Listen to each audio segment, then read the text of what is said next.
Visionaries is proud to present its 20th season on public television.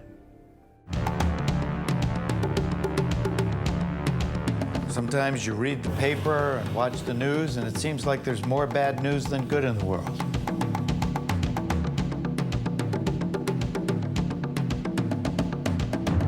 But you know what? It's just not true. I at least can hold on to something, that there's something, maybe it's small, but there's something that I'm doing to make a difference. It's just a feeling that you have. If you can help people, you have to. There's no alternative. Every child has potential that we just can't know. And so, to my mind, that's what we're doing. We are saving potential for the future. We often think of diplomacy as a craft practiced by leaders of state, plotting in the shadowy corridors of power. Today, we are going to tell you a story about another kind of endeavor that brings two nations together for the betterment of all. It's called ARCE, the American Research Center in Egypt. It was founded in 1948 by America's leading Egyptologists as a way to help archaeologists and scholars working in Egypt. But over the years, something changed. Two groups of people from very different cultures began to work together. In the common quest to discover a distant past, they unearthed not just stunning antiquities, but a common heritage and a history that unites us all. And out of that shared experience grew a mutual respect and an array of programs that touch the very nature of what it means to build lasting bonds between the people of the world.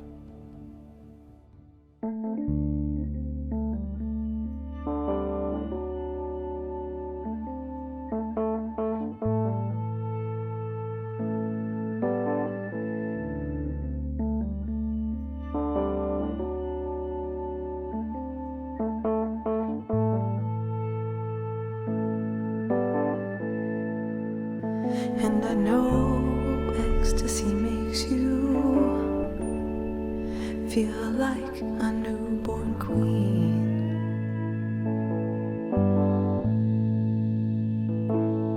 But when you calm down, your life's still here. ARCE is one of these wonderful American institutions that is so effective precisely because it's totally dedicated to good works. And frankly speaking, this is a very important role. It is some way to ameliorate the image of the Americans here in Egypt nowadays especially. American Research Center in Egypt, or ARCE for short, was founded as a consortium of American universities, museums, and individual scholars. And we enable Americans to conduct research in Egypt, who communicate American needs to the Egyptian government and Egyptian needs to Americans. It's more than just simple relationships. It's about a bond that comes together between countries, between the United States and between Egypt, and we become ambassadors. I must to be good as a good ambassador between this mission and between ARCE and between my people. And with that, there is a great understanding that takes place between cultures. We're in Theban tomb 110, the tomb of Jehudi, who was the royal cupbearer or butler of Queen Hatshepsut and also Thutmose III. My name is Khadija Adam, work as a conservation manager for American Research Center in Luxor. I'm responsible about the conservation field school in Theban tomb 110. At the beginning was the main target of ARCE to involve the Egyptian. And we start from this point, and we try to make a training for a lot of our colleagues from the Egyptian inspectorate all over Egypt. We see behind us conservation activities. This is people between conservators and technicians.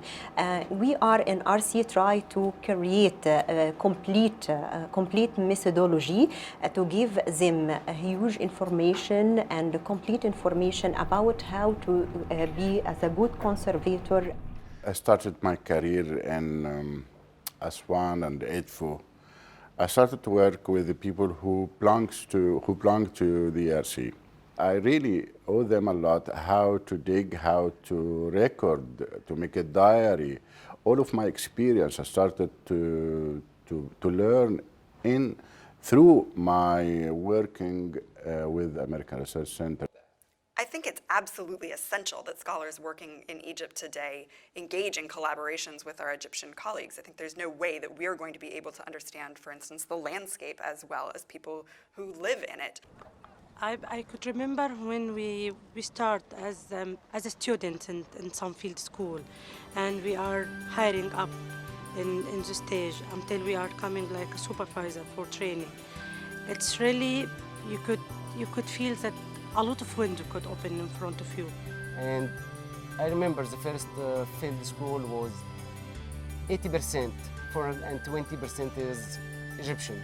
Now, we running the field school by ourselves, and 95% of the members of the field school is Egyptian, and only 5% is foreign. So this person can be can teach his colleagues, and most of them make their own small field school to train their new colleagues which come recently from the university. The collaborations that we form with our Egyptian colleagues are absolutely central. So, and that's really happening at all levels. It's not just with Egyptian scholars. I learn and gain from people on my excavation who are, my ceramicist, for instance, is Egyptian. My conservator is Egyptian. But my Rais, who is the head workman, who is not a university graduate himself, he's a deeply experienced archaeologist. I'll never catch up to him in terms of years. His feel for the ground, as well as for the continuity of culture, which does in some ways exist, is something I can't have access to if I don't have these close collaborative relationships. It's between people to people, out of government.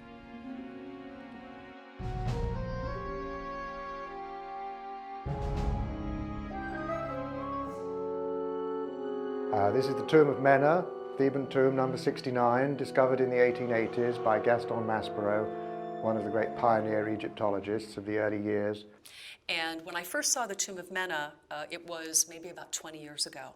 And over these years, all of the tourists going in and out of this tomb chapel have done a lot of damage, you could say.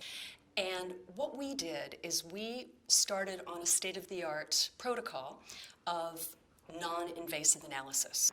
And as you can see from the decoration on the walls, the tomb turned out to be one of the best decorated and one of the best preserved of all the tombs on the West Bank at Thebes, opposite the modern city of Luxor.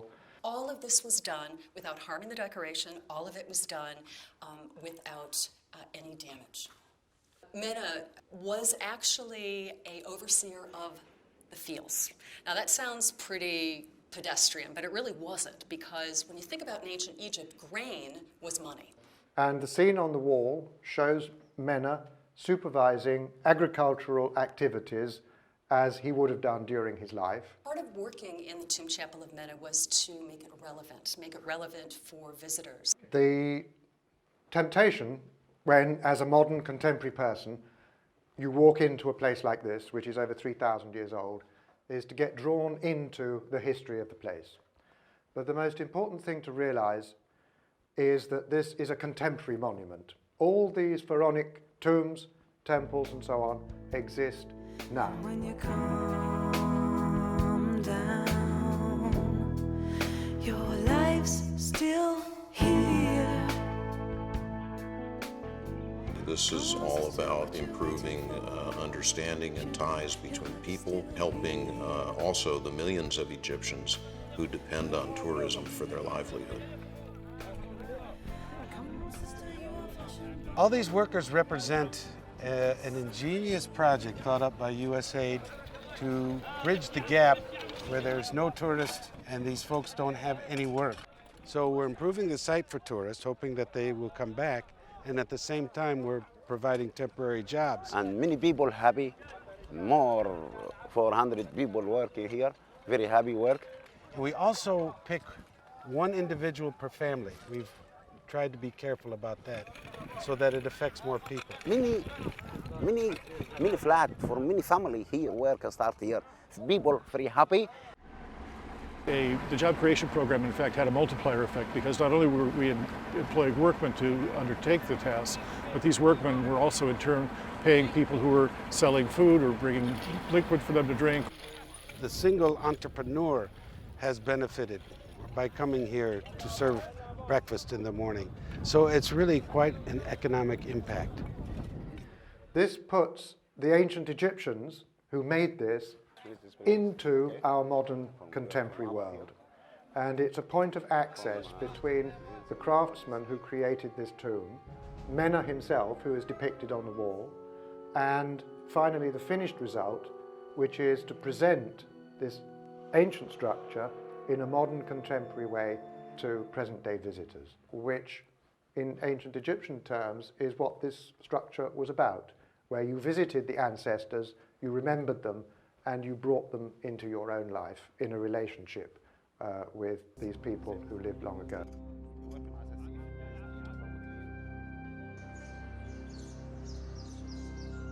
The Temple of Mut is a complex that is part of a larger group of temples, which we call Karnak, and many people have heard of Karnak. It's the home of the great god Amun-Re, who was certainly for 2,000 years one of the most important gods, if not the most important god in Egypt. There's so much that has survived from ancient Egypt that it can be overwhelming to people. And I think this is one of the beauties of being at this site, where for centuries this was not only the political capital but also the religious capital of Egypt. Mut was a goddess, but at some point the Egyptians saw her as Amun-Re's wife. And then they also added in a third god who is their offspring, the moon god, Khonsu. And he also has a temple at Karnak. You had the father god, the creator god Amun, you had his consort, his wife, the mother goddess Mut, and then their son, the moon god Khonsu, and all three of them have a temple here. We've excavated inside the temple itself and in the sacred lake and the areas behind it. And we've even discovered that there was a festival of drunkenness that was celebrated as early as 1480 BC, where they tried to get the goddess drunk and got all the participants drunk so that she would calm down long enough for them to be able to ask her for things. Well, the relationship between USAID and ARCE is really more of a partnership. Both our organizations have the same interest at heart in terms of protecting the cultural heritage and also empowering the people of Egypt to safeguard and protect their own heritage. Here in Khonsu Temple, we have a great example of that. Here you can see the columns have been beautifully cleaned by 4 seasons of students who have participated in an ARCE field school. That's been a great way to get Egyptians really involved, trained, and caring for this space. This whole area used to be covered in weeds, and all the stones were all over. And we also did the statues. We had a statue reconstruction field school. And what we did was we brought in a sculptor, and they sculpted the missing parts of these statues. The beauty of this, Gary, is that they really acquired a magnificent skill of molding, skill of sculpting, and skill of reconstructing a statue, so that when visitors come, they'll be able to get some kind of an idea of what the original looked like. Well, you know, that's perfect, John, because that's really what we try to do here at ARCE with our projects. It's not just trying to conserve a monument so that people can visit it, but it's also so that Americans can work with Egyptians, we can share skills so that people learn how to take care of these things and maintain them for future generations. And it also contributes to the sustainability of the efforts that we're doing right now in terms of creating the linkages and the bonds between the Egyptian students and the continuation of their ability to safeguard this place and also to relate to it and to take pride in having protected it for future generations. That's right. I mean, that's really the key to protecting these in the long run. Yeah. This is another great example of our collaboration between USAID, ARCE, and the Ministry of Antiquities.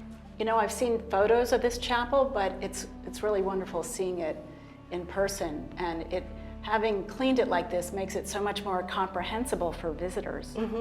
And it also adds another site or destination for tourists to come to enter to see more of Egypt. I mean, tourism is obviously a very important part of the Egyptian economy. It's one of the main contributors to our GDP. You do know that all the students that worked on this chapel are Egyptians who are Ministry of Antiquities employees.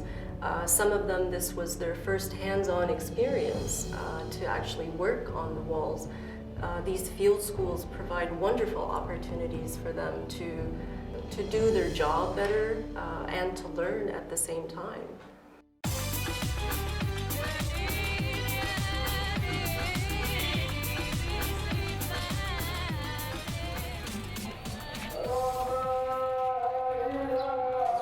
I don't think people around the world and in the United States perhaps really appreciate how some of these tremendously historic buildings are at the hub and the center of everyday life in Cairo. For example, Sabil Kutab of Nafisa al-Beda,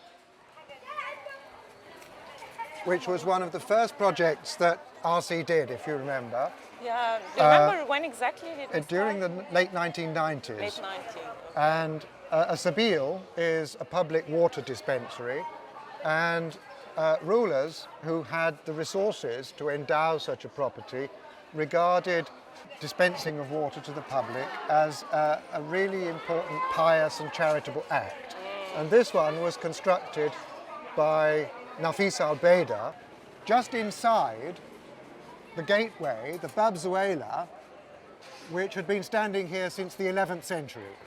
So you have a late 18th century building, the southern boundary of the great Fatimid city of Cairo from the 11th century, which again, ARCE participated in the conservation and preservation of. In the past, I had no idea about all these gems in my country, but after I was involved with the American Research Center and I heard about all these amazing projects, I just feel that we have something in Egypt.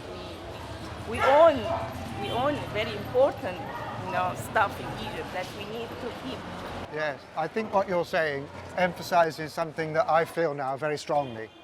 Having had the enormous privilege now for 18 years of working on the preservation of these buildings. Yes, right. It's a collaboration. It's not just one side offering something to the Egyptian people or to Egyptian authorities. No, it's offering for the whole world. It's an incredible collaboration. Right. And the Bab Zuela project illustrates that because it was an international team. The director of the project was Egyptian.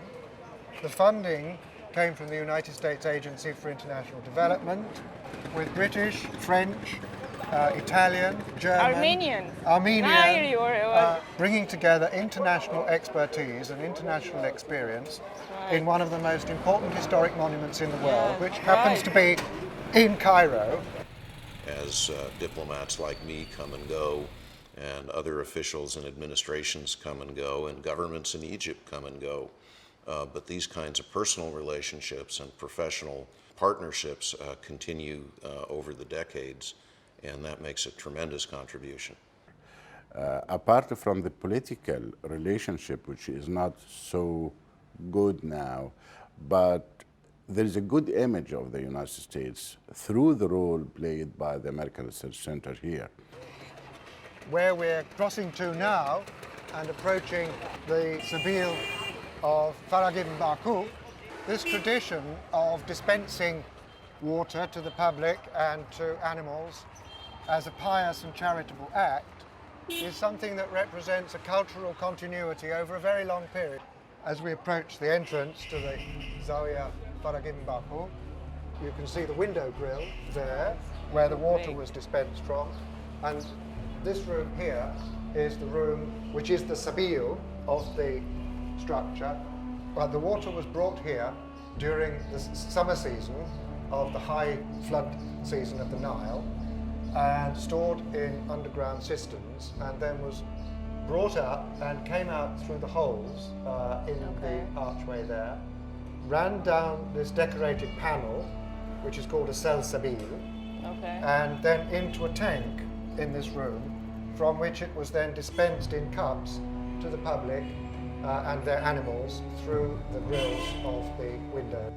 USAID began working with ARCE after a serious earthquake hit Cairo in 1992 and damaged not only a number of homes and schools and hospitals, but also a number of very important antiquities. So from the main entrance, which leads into the prayer hall. We do it for two main reasons. The first is a development reason. Tourism is particularly important to the economic growth of the country of Egypt. It accounts for about 11 to 13% of the GDP of this country. Thank you. This was one of the first buildings that ARCE worked on with the first grant that ARCE received from USAID for cultural heritage preservation. Yeah. I remember it was 1995. Yes, 1995. The second reason we do this is a diplomatic reason. It's for diplomacy. It really has quite a profound impact on Egyptians when they see the United States cares about their living, breathing monuments. So this idea or this philosophy needs to be spread to the people. They need to appreciate their culture. They need to appreciate what we have. Because if they understand the whole idea, I think they will care more about those antiquities. Well, Michael, do you remember the first day we just arrived here and to take or to write a proposal about this building? Can you imagine how the situation would be if we didn't get the USAID fund? Oh, yes. And how damaged and ruined this building was. Oh yeah, it was in very bad shape. Yeah. And it's absolutely crucial that these buildings, which now no longer serve their original function, like the water dispensary, find a new and active use in modern society. As you can see, looking around, you see the wall panels, the information panels, and the map on the wall over there. This is all part of the intended outcome of this project, which is to create a visitor information center here. Because standing right at the center, at this nodal point, between the different routes through the historic city. It also helps build a connection between these sites and the surrounding communities because there's an economic benefit when tourists come and they bring their funding. They want to hire and use local services, go to restaurants, hire guides, use taxi drivers, buy souvenirs. This is all an important economic input into a community.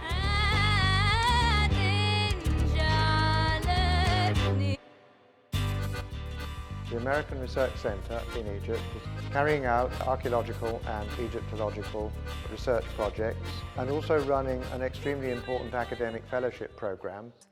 Very fortunate to be awarded one of those fellowships, which supports my work in Egypt for 9 months. A lot of that time I am planning on spending in this church. Sohag, which is the modern city just to the west of us, is 300 miles south of Cairo on the River Nile. In the 5th century, this part of Egypt was extremely active in the development of monasticism. Essentially what we've discovered in Upper Egypt, in this remote place that no one thought had anything really remarkable from the early Byzantine period, is Egypt's equivalent to the Sistine Chapel. My academic advisor and mentor is Elizabeth Bowman, who's professor of art history at Temple University. She has opened my eyes to the Christian visual culture of Egypt, specifically late antique Egypt, but also the medieval Egypt. I first walked into the Red Monastery Church in the late 90s, and at that time the surfaces were completely blackened with soot and accretions of dust that had been building up for hundreds and hundreds of years.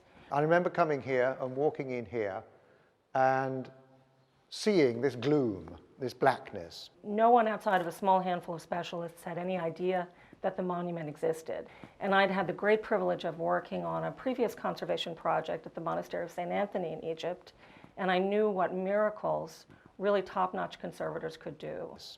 The Italians whom we were with, Adriano and Luigi, Luigi would start talking extremely animatedly about where the scaffolding should go and the practicalities of the project.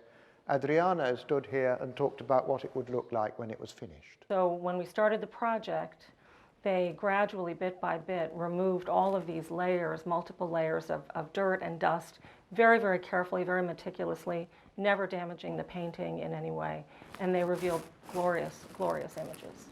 And you start to see glimpses of the details which start to complete the picture.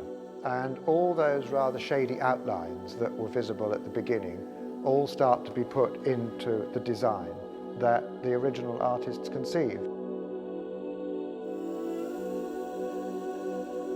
It's a tremendous privilege. It's really the greatest experience of my life to have been able to work there for 15 years and see the church become suddenly glorious and full of color and light.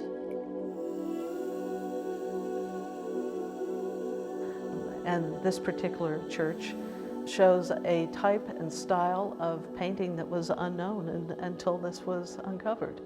It's amazing. كل الناس عارفين ان الامريكان ريسيرش سنتر هو اللي عمل كده، والعمل الضخم ده بقى ده هيوج وندرفول.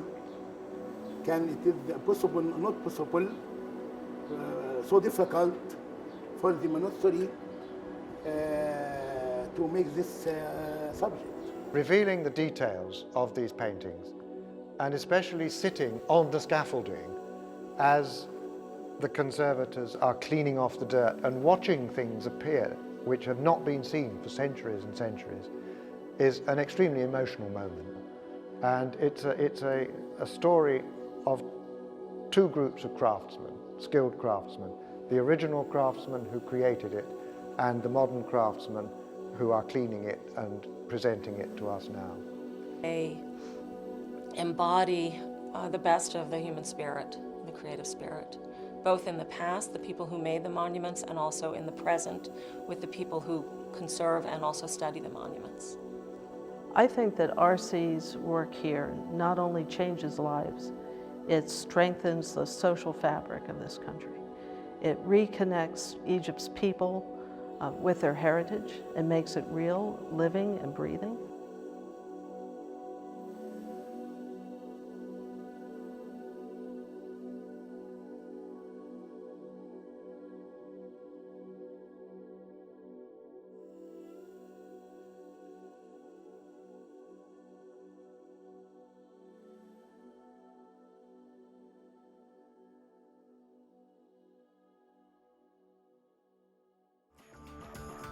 For the visionaries, I am Sam Waters.